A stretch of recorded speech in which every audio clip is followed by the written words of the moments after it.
Información de último momento, tenemos que hablar de un caso que conmociona a Tucumán. Un chiquito de 4 años que fue encontrado colgado de un puente. Horas antes sus padres habían denunciado su desaparición. Ya está Yanina Álvarez con algunos detalles de este caso. Yani aberrante, por cierto. Ay, sí, la verdad que sí, Agostina, muy triste porque simulan un suicidio de un nene de 4 años, cuando podríamos consultar con un psicólogo. Un nene de 4 años ni siquiera tiene conocimiento o comienza a preguntar por la muerte, eso es a partir de los 5 años. Hay algunos datos que hacen sospechar de que pasó otra cosa, hay que ser muy cautelosos. La mamá y el papá se habían ido a trabajar, la mamá es muy joven, una chica de 20 años, se habían ido a trabajar y había quedado al cuidado en la casa de tíos, donde también vive la abuela. Cuando ven que el nene no estaba, que supuestamente estaba jugando afuera, preguntan si lo habían visto, nadie lo vio y apareció en este lugar. Fíjense, vamos a mostrarles el puente ahorcado con un cable. El cable será fundamental, Agostina, para la investigación, para ver si se puede determinar. Fíjate, un nene de 4 años puede medir 50, 60 centímetros. Sí. Es imposible que se pueda colgar solo, porque otra pregunta que inclusive yo también me hacía, pudo haber sido un accidente, porque a veces, lamentablemente, los chicos juegan con cables, con sogas, que puede tener exactamente. Y quedó allí colgando. Pero estaba colgado. A 500 metros del lugar donde desapareció. Fíjate que el puente es una zona de mucho árbol, mucho bosque, un arroyo que pasa por el medio. Si fue un accidente, él pudo haber caído, pero estar colgado... Igualmente el fiscal no descarta ninguna hipótesis. La verdad que está todo Tucumán conmocionado por esto que sucedió a Benjamín. Repito, 4 años. Había quedado a cuidado de sus tíos. Imagínate, la mamá tiene 20, los tíos son todos menores, inclusive hay alguna tía de 12 años. La verdad que es muy triste, te reitero, mucha conmoción. ¿Qué pasó? No se descarta ninguna hipótesis, no se descarta que haya detenciones. Es por eso que para el fiscal es muy importante las declaraciones y los testimonios que puedan brindar. Primero, las personas que tenían a su cargo el cuidado de Benja. Para saber cómo fue la desaparición. Exactamente. ¿En qué contexto? Nos podemos preguntar, cámaras de seguridad, olvídate, en esta zona no existe, si bien es en un barrio muy cercano a Tucumán capital, es un barrio carenciado, de casas humildes, no hay cámaras de seguridad en este trayecto que te reitero, 500 metros entre el lugar, en la casa donde estaba Benjamín con los familiares, al lugar donde fue encontrado ahorcado. La verdad que su abuelo, que es muy joven también, de 39 años, dice, es imposible que él haya tomado esa decisión. Un nene de 4 años, tomar la decisión de suicidarse, no se descarta ninguna hipótesis. Yani, vamos a tomar contacto con Julio Marengo, es periodista de La Gaceta, bueno, y nos puede brindar más información sobre este caso. Julio, buen día. Agostina Scioli y Yanina Álvarez, te saludamos. ¿Cómo estás? ¿Qué tal, Agostina y Yanina? Buenos días, ¿cómo están ustedes? ¿Todo bien? Bien, repasando algunos de los datos que se conocen, al menos hasta el momento. No sé si ha trascendido alguna otra información que nosotras, bueno, no hayamos dicho recién, pero ¿qué se sabe, Julio? Bueno, hasta el momento bastante similar a lo que contaron ustedes, solo que bueno, la mamá es mamá soltera, de 20 años, la mamá del nene, ella no estaba en la casa, había quedado a cuidado de la abuela y de algunos de los tíos en la casa, pero bueno, también chicos que van, vuelven, que están como, que tienen una vida en el vecindario, en el barrio bastante libre. El abuelo ayer nos contaba que era un nene que andaba bien, que lo único que hacía era andar en su bicicletita que él le había regalado. El abuelo de 39 años era la persona que nos comentaba. Bueno, en un descuido, en 10 minutos la abuela, eso es lo que nos contaron ellos, la abuela se descuidó, no lo vio, empezó a preguntar dónde estaba, sin pensar nada malo, por supuesto, lo empezaron a buscar, no lo encontraban, ya después denunciaron la desaparición porque ya advirtieron que pasaba algo raro porque no lo veían por ningún lado, y ahí comenzaron vecinos y otros familiares también a buscarlo y lo encontraron.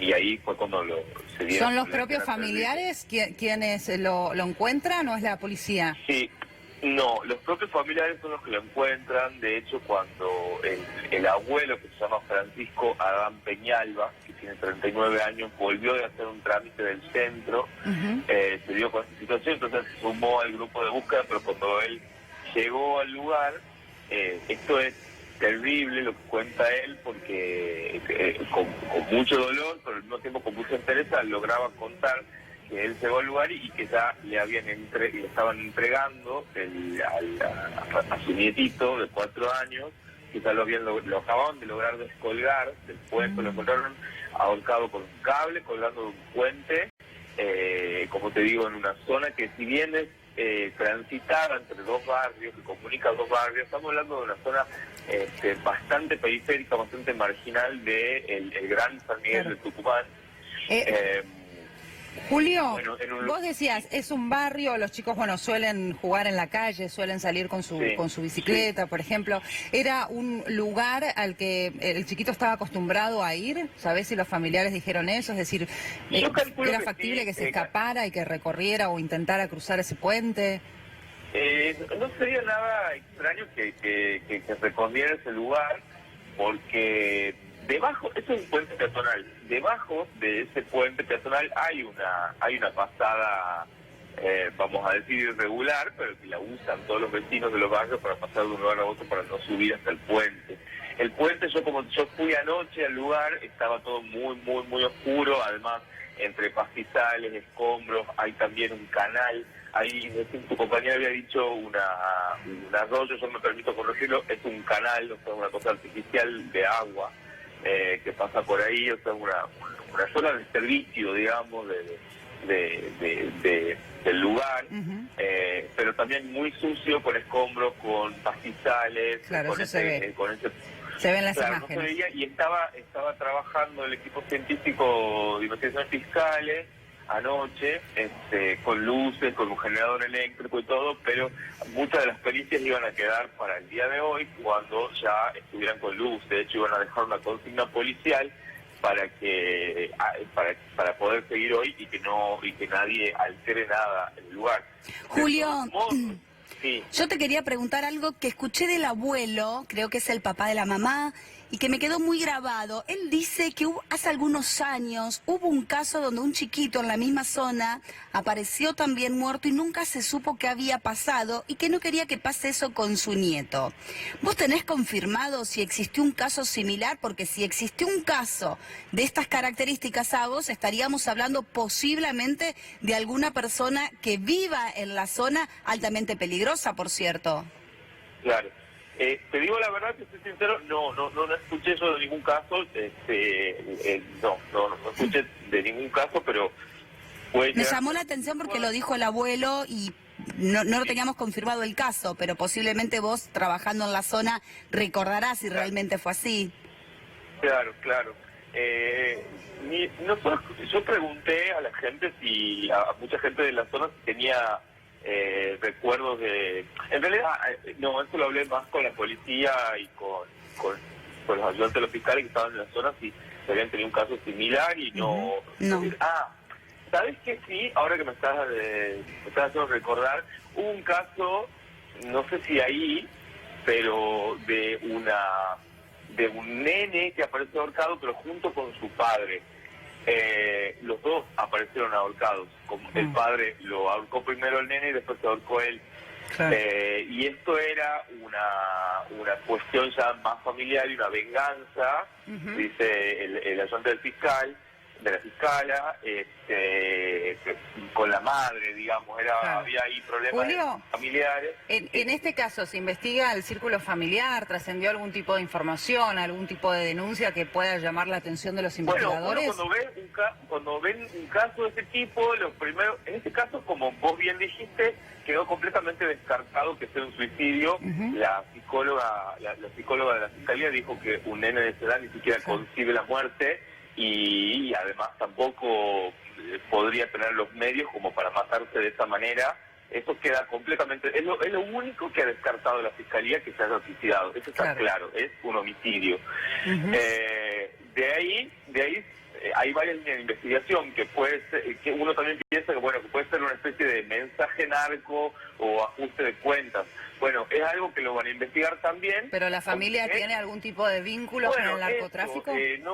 No hay muchos indicios de que eso pase. Yo no la conozco a la familia, ayer la vi por primera vez. No parecía una familia problemática para nada, porque nosotros en un principio nos dijeron que estaban en el CAP, que es el centro asistencial, donde estaba el cuerpito del nene, esperando para el médico forense. Ellos, los familiares y amigos estaban afuera, en un silencio absoluto, en un clima de absoluto velorio y de recogimiento y de preguntarse por qué, claro. ¿Qué pasó acá? Los datos de autopsia todavía no se conocen, ¿no? No, todavía no. Y que por ahí, si hubiera, me parece, ¿no? Esto es una suposición netamente personal, que si hubiera sido una familia con algún tipo, con vinculaciones narco o algo por el estilo, y seguramente no hubieran estado con esa tranquilidad ahí, me imagino, ¿no? Se veía una cosa como una familia, sí, con sus particularidades, como bien vos decías, son como 8 tíos, muchos de la edad del nene fallecido, la tía más grande de 12 años, la mamá soltera de 20, vivían con los abuelos. Bueno, como suele ocurrir en todos estos casos, en realidad no se descarta ninguna hipótesis, es decir, investigan a la familia, ¿no? También. Y también iban a buscar exactamente adentro de la familia a ver si podría haber sido, por ejemplo, que al nene lo hayan violentado de alguna otra forma, como un ataque sexual, por ejemplo, y para callarlo hicieron lo que hicieron y claro. Quizás estas cosas no se las pueden pensar con lógica, pero con la intención de eso, de disfrazarlo como un suicidio, como vos habías dicho al principio, cosa que queda descartada. Bien, hay que esperar ahora los datos de la autopsia para determinar si el chiquito tenía golpes, si había sido víctima de algún tipo de abuso y demás. Exacto. Y seguir interrogando a la familia y a la gente que lo encontró para ver si pueden arrojar algún dato. Ayer, esta noche, los vecinos decían que no habían visto nada, que no habían visto nada raro. Lo que pasa es que, de nuevo, es raro que algo te llame la atención porque los chicos van, vuelven, entran y salen de las casas. Bueno, eso también quizás esté diciendo que no haya sido un desconocido. Bien. Son muchas las cosas que tienen que ver. Sí. Te agradecemos mucho por esta información. Es muy reciente el caso y, por supuesto, genera conmoción allí en Tucumán. Muchas gracias por la información. Sí, nos dejó todos sin aire. Gracias. Bueno, no, gracias a ustedes. Hasta luego. Vamos a repasar, Yani, las palabras del abuelo. Exacto, del papá de la mamá. Recordemos que se trata de una mujer muy joven, de 20 años, mamá soltera. Benja tenía 4 años y esto decía el abuelo cuando se conoció este hecho tan triste. 7 años atrás, no me acuerdo muy bien, allá había un caso que se había un chico ahí, una criatura, y tampoco nunca han solucionado, nunca han sabido quién ha sido. No, hasta el día de hoy no se sabe nada. ¿Y usted qué piensa que puede haber pasado? O sea, ¿hay algún enemigo de la familia? No creo que haya enemigo. ¿Quién le podría yo nunca se digo que ese es una persona inconsciente, una persona que no tiene el grupo para hacer eso lo que ha hecho. Y fue todo rápido, me dice que fue como 10 minutos que estuvo desaparecido. Todo rápido. ¿Usted cuando llegó, con qué situación se dio cuando llegó al monte? Yo cuando llego al monte ya salía con el cuerpito. ¿Entiendes? Y salía yo de ahí así con... ¿Ya lo habían descolgado? Ya lo habían descolgado. Tuve un vecino, me trajo con un auto y estaba aquí. Y lo traje para aquí. Y de aquí, bueno, no ha llegado la ambulancia, como le dije anteriormente. Han demorado para llegar a una ambulancia. ¿Quién era Benjamín? ¿Cómo era? Mire, era buenito. Un amor, como se dice. Era un... No sabré si... Era muy chico. Es un mal billete más destrozado. Era un amor el pobrecito. Un amor. ¿Qué hacía? ¿Qué cosas le gustaban hacer? ¿Cómo lo recuerda usted? No, él disfrutaba de todo. Era un chico muy inteligente. La edad tenía de inteligente. Es la edad que tenía y me lo quitan. Bueno, no se descarta ninguna hipótesis, ¿sí? Desde el abuelo hablaba de malvivientes, es decir, todavía no hay indicios de que al chiquito lo haya capturado alguien ajeno, un desconocido que lo haya llevado allí hasta el lugar. E insisto, Yani, todavía no están los datos de autopsia, por lo tanto es más difícil poder decir cuál ha sido la motivación para este crimen, ¿no? Exacto, es fundamental ver el resultado de la autopsia, si hubo signos de abuso, si hubo alguna prueba que se pueda extraer para analizar qué puede aportar, si hay algo que pueda aportar el cable con el que estaba atado este chico, este nene de 4 años. Recordemos que es una criatura, las posibilidades de un suicidio son escasas. Algo sucedió. Mucho es el trabajo que tiene a su cargo ahora el fiscal, Agostina, y como sucede en estos casos, que no se descarta ninguna hipótesis, se empieza a investigar desde adentro hacia afuera, es decir, desde la familia hacia el barrio.